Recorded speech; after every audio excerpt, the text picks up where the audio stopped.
this is Stampy, and welcome to a Minecraft Let's Play video, and another video inside of Stampy's lovely world. Good morning, William Beaver, and good morning, Polly Reindeer. Right, you throw me snowballs, I'll throw you an egg. Is it gonna reach Polly? Is it gonna reach Polly? Is it gonna reach her? Is she gonna catch it?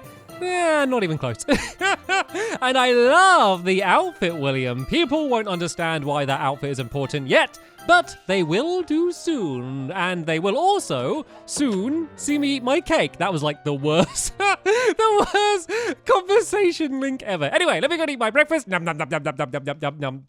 Delicious. Barnaby, you may of course stand up and you can join me as we all begin the day as we often do by going and heading down to the love garden so I can let you know whom I am adding. And I'm not adding a single person today, I am adding two people today because they worked together to create something and I want to say thank you to them. So the people that I am adding to today is, what's going on down here? All of the sheep always gather around in this corner. You can see that all of the grass is fine. There's just this one little corner down here they've been eating. But anyway, Nancy and Arthur are the people I'm adding to the love garden, and that's because they worked together on this big piece of cardboard to do an amazing picture of me, and it's great that they were able to do it together. I know that if I tried to do a drawing with someone else, it probably wouldn't end too well, mainly just because I'm awful at drawing and would ruin it for the other person. But yeah, I love it. Thank you so much for doing it, Nancy and Arthur, and welcome to my love garden. And stop pushing me. Who was that? Oh, the cheeky pig has shown his face again. Well, he hasn't shown his face. He's shown his,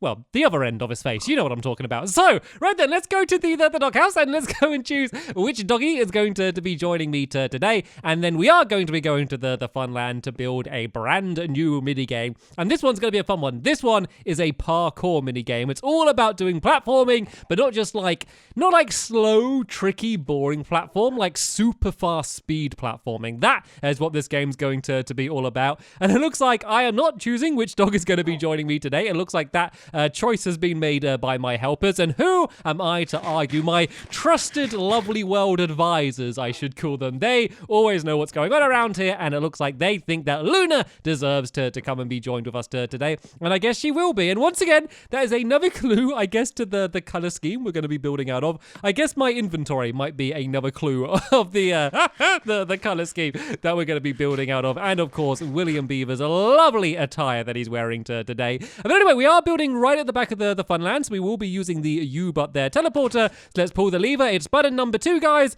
We can go and press that, and in no time at all, we are going to be standing right in the middle of the Funland. And I think we should be just about there by now. We're not in the middle, as I said, right by the back of the Funland. So we're building next to where we got Temple Trap, we got Sharky Shark, and then we got Sheep Shuttle. And actually, this is quite an important place to be building because these are probably 3 of my favorite games, especially Temple Trap and Sharky Shark. I absolutely love those mini games. Definitely in my top 5, both of them. And I love Sheep Shuttle as well. Probably, maybe in my top 10? I don't know. I need to update my top 10. I have done a top 10 mini games, but since then I've built loads more mini games. So it's not the most up-to-date top 10 in the world. But yeah, definitely a lot of my favorite mini games are around in this area. So hopefully this is going to be able to live up to the standards that they have been able to set. You can kind of see where I was marking out. I always have to make sure that the mini game is going to fit where I build it. And that's why I have my, oh, hello guys. That's why I have my little rows in the middle as well, just to kind of mark where the middle of the game is, just to make things a little bit easier for me. And it's kind of good because I could use the bits of destroyed dirt. I basically just like made an outline of dirt before I started to make sure it would fit in. But anyway, I realized I've been rambling all this time and I haven't even told you what the game is. So I told you it's parkour. And oh, by the way, while I do this, William, do you want to go and dig out all of the ground in the middle here? And then Polly, do you want to fill that in with magenta? Not with purple, but with magenta. And then that is going to be the floor. I know. Oh, I know what you're after. I know what you're after, William. Okay, well, as soon as you're doing most of the digging, you can have my super duper amazing shovel. Don't break this one, because last time I gave you a shovel, William, it broke, or pretty much broke. So look after that one. To be fair, though, look at him go. That is just going to make things way, way, way quicker. So yeah, let's explain the way this game's going to work. So it's a race. It's a parkour race. So it's not going to be like going around the outside of a track. It's going to be a zigzaggy track, basically a maze that you're going to be making your way around in the middle of this section here.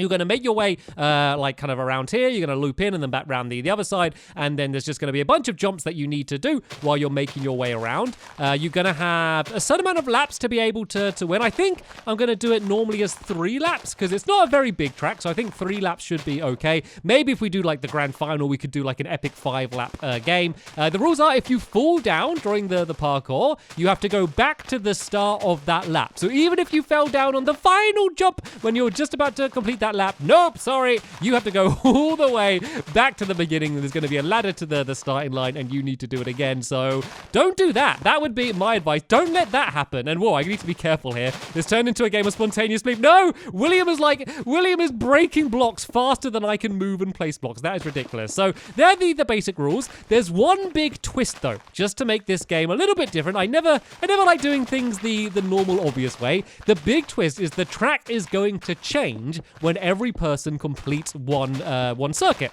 So once you get around, you're going to jump over a pressure plate that you need to jump on in order to get to the end of the track. When you jump on it, there's going to be a bunch of the blocks which are going to drop down and go lower down into the ground. So basically, there's going to be different color blocks. There's going to be a bunch of green ones. The green ones are steady. They are going to stay in place the entire game, no matter what. They are your safe, trusted ones. But then there's also going to be red ones, and the red ones are normally going to be in better places. You can complete the course only jumping on green ones, but the most like efficient, fast route, you're going to have to jump on the red ones. So every time someone finishes a lap, all of the red ones are going to just drop down one block, and you can still jump on them, and in a few cases still use them, but it's just going to be much more difficult. And so basically, the course is going to be continually switching from going easier and going harder. And of course, if you're not near the person going over the finish line, you're not going to know exactly when it's going to happen. And it's basically going to add a nice amount of chaos to the proceedings, just to make things a little bit more exciting, which is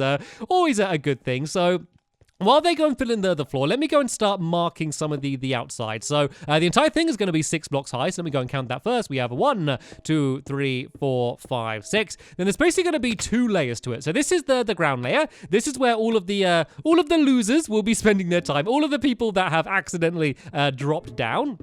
And we're going to leave a gap. So you can see that I'm leaving a gap along here. That's basically going to be like a window. So if you do drop down, you can still look through all of the game and see where the other players are, see if anyone else has dropped down. And then we're going to be basically doing the same thing above it. So let me just go and get this first wall completely done. And then I can kind of demonstrate how it's going to look. So once again, I need to go up by 6. We have 1, 2, 3, 4, 5, 6. And then we're going to have 2 rows of blocks along here. And then, yeah, there we go. That fits in. Then 1 more along the top. So this is going to be the middle section. This is basically going to be where near the ground is, where everyone's going to be jumping. And then once again, there's going to be windows, or at least gaps, where you can go and see all of the other players, because that's going to be really important. Because say you're in a 1v1 against someone and they fall down and you know they need to go all the way back to the beginning, it would then be a good idea for you to kind of take things easy a little bit. Maybe take your foot off the gas a little bit and slow down and play it safe, because if you fall down, or someone else falls down and then you fall down straight away after, then they're going to be in the lead because they're going to be quicker starting. But if you kind of just take your time a little bit more and just make sure you can stay safe,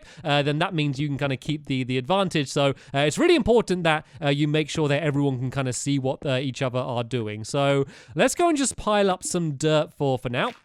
To get onto the top here. Then let's go and do this side wall along here. So I think maybe doing all of the outside walls first is going to be a good way to do this. And then I can kind of show you where the pattern zigzags in. And just in case you do want to build this game the exact same way I'm doing it, the outside square is 29 blocks by 29 blocks. And then the part where you're jumping around, that's going to be 6 blocks wide at all times, which is, I think, about the perfect distance because, sorry, let me just count one more time. 1, 2, 3, 4, 5, 6. Sorry, it's like literally impossible to talk and count.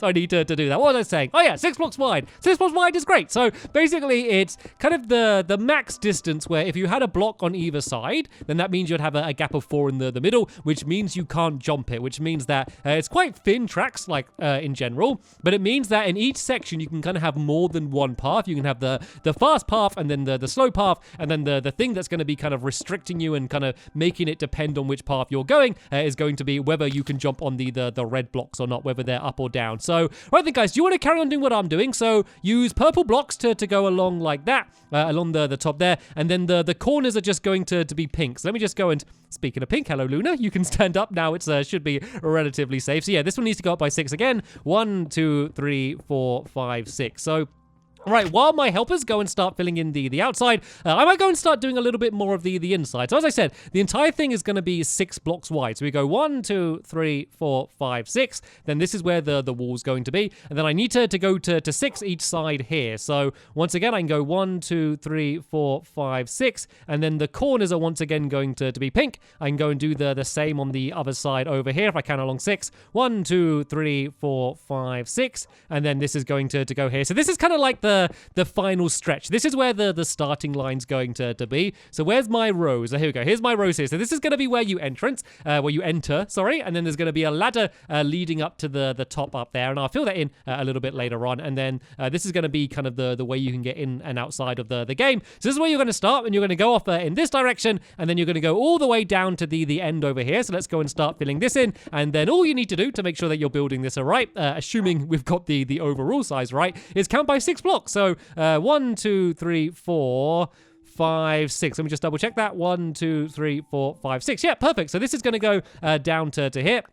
And then it's going to kind of loop back on itself. So you're going to go around the outside like this. So all we need to do now is do another part coming out the middle, once again, 6 blocks away. So 1, 2, 3, 4, 5, 6. And then that means it's going to be coming out here. And then we're also going to add a pink pillar on the end here, just to kind of keep it in the same style of everything else. And then, yeah, so I like the color scheme. So it's looking very pinky and purpley here. And I have built out of these colors before, but not really out of concrete. So it looks just really different to the rest of my games. It looks a lot like William Beaver, actually. Now I look like William Beaver in that outfit. It's kind of ridiculous. But I've not really built out of these colors with concrete, so it does kind of stand out compared to everything else. But there is going to be more color. There is going to be, obviously, all the green and the red on the inside, which is going to kind of shake things up a little bit. Anyway, how far away are we here? We got 1, 2, 3, 4, 5, 6, and that means that the pink one needs to be there. And then all we need to do is literally the exact same thing down here. So we've got to go 1, 2, 3, 4, 5. Oh no, I need to go 6 away from this side. So this is going to go pretty much down to the wall. And then I need to count away 6 from the wall here. So 1, 2, 3, 4, 5, and 6. And then this is where the pink block is going to go down here like that. And then, yeah, this is the layout. So all we need to do now is build up all of the walls in the same way we did before. So once again, go up by 6. A lot of counting to 6 today, isn't there? 1, 2, 3, 4, 5, 6. So all of them need to be this height, and then we just do the same pattern that we did on the outside wall. So it's going to go 2 blocks there like, oh, no, not like that, Luna, don't nudge me. Yeah, 2 blocks there like that, and then 1 at the very top. So William and Polly, do you want to go and start filling in all of that in on all of these different walls I've done there? And then while they do that, I'm going to go and do the entranceway, which is going to be here, like I said, with the ladder, and basically make the starting line. And this is the most important part. Obviously, it's where everyone starts from, and then this is going to be the point where it changes every single time. And I kind of changed my mind a few times when designing this. Well, I changed my mind loads of times just overall with everything that I was planning to do for this. But one of the things I kept changing my mind upon was when should the track change? Originally, I was going to do it like once everyone has made it round a lap, then it would change. But then I realized that, you know what? Like, one of the most fun things about this is when the course changes. Like, I want it to change more often. I just don't want it to happen like once in a game or something, once everyone's crossed it. I want it to happen all the time. So there's going to be one pressure plate that you have to stand on. So there's just basically going to be one single block that you have no choice but to stand on when you're playing, and then that's going to be the thing that sets everything off, and then all of the pistons go down. So I'm going to have to build one of my trusted T flip-flops in order to make the redstone work, but I have kind of got a new method to be able to do that. And then basically there's just going to be a lot of upright pistons with all of the red blocks, so they can all jump up and jump down at the same time. But here we go. This is how the starting line is going to be. So you'd basically, say if I ended up falling down, I'd fall down to here. And then I'd go back to the outside like this and jump up. And then, yeah, this is where I'd go and begin doing the rest of the course again. And can you believe how much of this place we've got done already? Like, we've pretty much got, like, the entire outside walls done. And we've literally kind of just started. So this was mainly all I expected to get done today. But seeing as we're on a roll, let's keep going. Let's at least do a good demonstration of kind of how the parkour section is going to work. So as you can see, we're just, I think, at a safe height so that if I fall down, it's not going to really hurt me. So that's kind of very important. And oh, we switching shovels again. Are we switching back shovels? The digging has been complete. One day I will get you an enchanted shovel and we won't need to keep doing switching around every single time. But yeah, let's go and do an example of how the jumps are going to be. So as I said, the limit I think you can safely jump is about 3 blocks. So as you can see, it really stands out with the lime green like this as you're kind of doing your jumping back and forth like that. That's going to be the way it's going to be, and it's going to go all the way down to the ground there as well. So let's go and start kind of marking out a rough course. So I have kind of quite particularly, is that the right word? I spent a lot of time working out what the exact course is going to be. So I don't know if I'm like properly going to get the exact course now, but I kind of give you a good example. So this is a great example of like a shortcut. So the green route might be going over in this direction over here like this. And then maybe there could be another one over here like that. But then we can have a shortcut on the middle here. So say if that red one is up there. So remember, this is going to be on a piston. So this could either be at that height or at this height here. And it means it could be a shortcut. There could be another block which is about here like this. 1, 2, 3, 1, 2, 3. And so let's imagine that the red block is up. I would be able to go 1, 2, 3 like that and go really, really, really fast. But if that was broken down like this here, then there's no way I'd be able to do it that fast. So say if I went up to here like this and went to do the same thing again, I'd go 1, 2, and then, okay.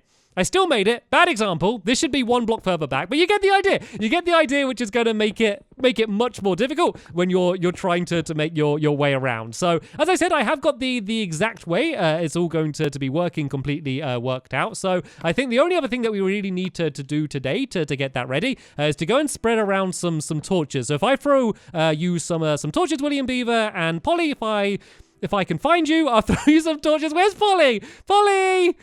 Where is Polly? She under the ground or something? You haven't built over her head, have you, William? And she's under the ground somewhere. Let me go and check, because a lot of this area in this land here is area that like I've built over it. Like this was how the land was underneath here, and I always love kind of going under the ground and seeing these places. Apart from when there's a little group of creepers. Well, she doesn't seem to be down here.